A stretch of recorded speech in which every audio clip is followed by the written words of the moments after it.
A paz do Senhor a todos que estão assistindo esta mensagem. E muito se tem falado hoje em dia sobre o amor de Deus, sobre a misericórdia e a graça de Deus. Porém, é necessário fazer observações acerca disso, pois muitas pessoas têm usado isso para justificar certos comportamentos, justificar certas formas de se portar, pois muitas pessoas, para justificar sua vida promíscua, sua vida impura, dizem que Deus aceita isso porque Deus é amor. Deus aceita todas as formas de amor. Porém, é necessário entender, em toda a palavra de Deus nós vemos, a palavra de Deus é a regra de fé e prática. Se alguém diz que crê em Deus e não crê na palavra de Deus, isso é uma grande incoerência, pois a palavra de Deus, ela se constitui na mente do Senhor. O Senhor nos deu a palavra para que possamos conhecer Ele e nos aproximar dEle. E a palavra de Deus nos mostra no profeta Naum, no seu primeiro capítulo, ele diz que o Senhor, no verso 2, o Senhor é um Deus zeloso que toma vingança. O Senhor toma vingança e é cheio de furor. O Senhor toma vingança contra os seus adversários e guarda a ira contra os seus inimigos. O Senhor é tardio em irar-se, mas grande em força e ao culpado não tem por inocente. O Senhor tem o seu caminho na tormenta e na tempestade, e as nuvens são o pó dos seus pés. Ou seja, o profeta Naum, ele fala a um povo que anos antes recebeu uma manifestação da misericórdia de Deus pelo profeta Jonas, que pregou a Nínive, depois de todo aquele desenrolar da história, aos assírios, pregou, e assim eles se arrependeram e Deus teve misericórdia daquele povo e não os tratou segundo os seus pecados, pois teve misericórdia e viu o seu verdadeiro arrependimento. E anos depois nós percebemos que este povo não soube aproveitar a misericórdia de Deus. Provavelmente fez suposições acerca da misericórdia, acerca desse atributo divino.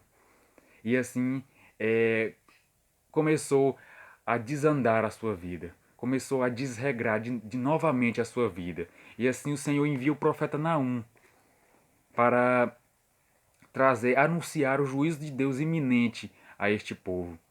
Ele segue dizendo que no verso 6, no capítulo 1 de Naum, quem parará diante do seu furor e quem subsistirá diante do ardor da sua ira? A sua cólera se derramou como um fogo e as rochas foram por ele derribadas.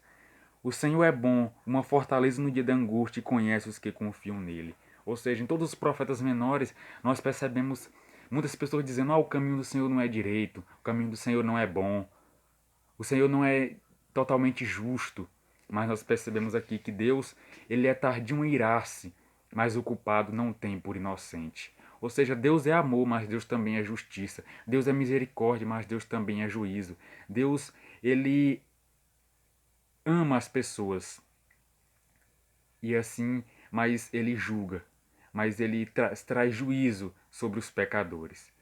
Se nós percebermos na cruz, nós temos misericórdia, temos graça, temos amor.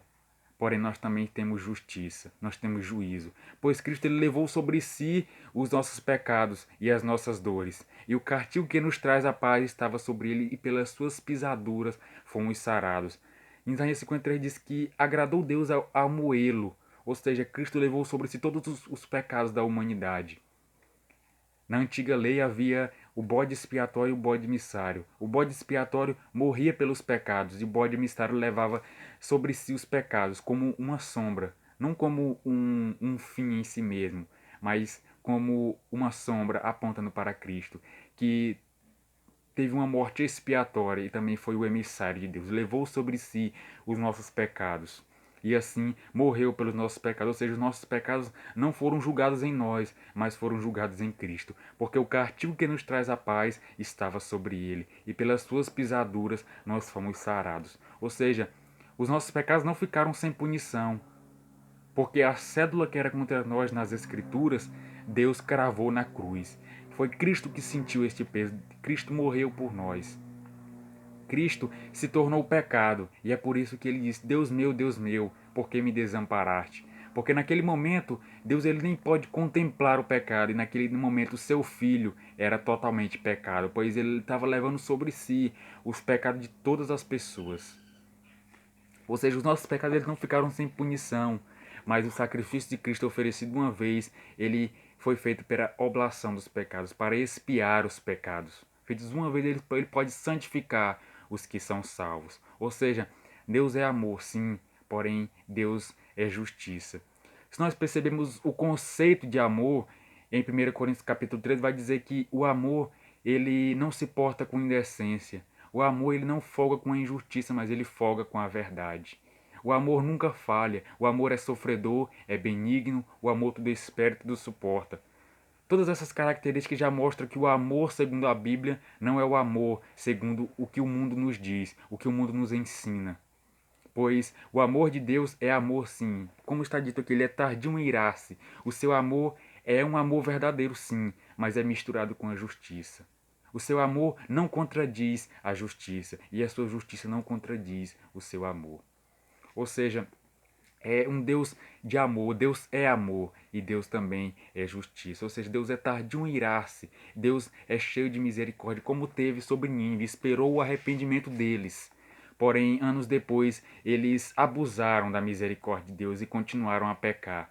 E assim receberam um juízo sobre si.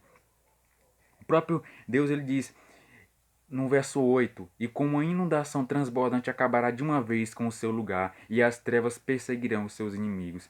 Que pensai vós contra o Senhor? Ele mesmo vos consumirá de todos. Não se levantará por duas vezes a angústia.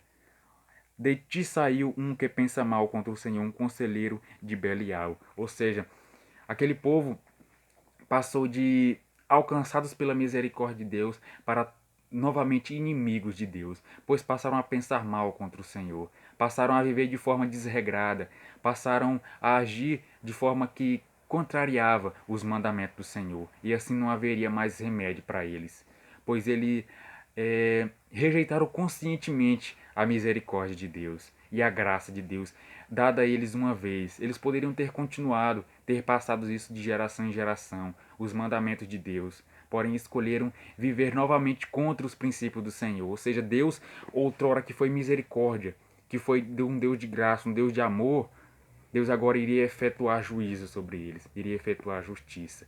Que possamos entender a cada dia que Deus é um Deus paciente, um Deus benigno, mas que ao culpado ele não tem por inocente. Deus, ele não é um Deus parcial, mas ele nos trata segundo os nossos pecados. Ele não nos tratou porque os nossos pecados recaíram sobre Cristo. Cristo é o Cordeiro de Deus que tira o pecado do mundo. Porém, se Cristo não tivesse pagado pelos nossos pecados, nós teríamos que pagar.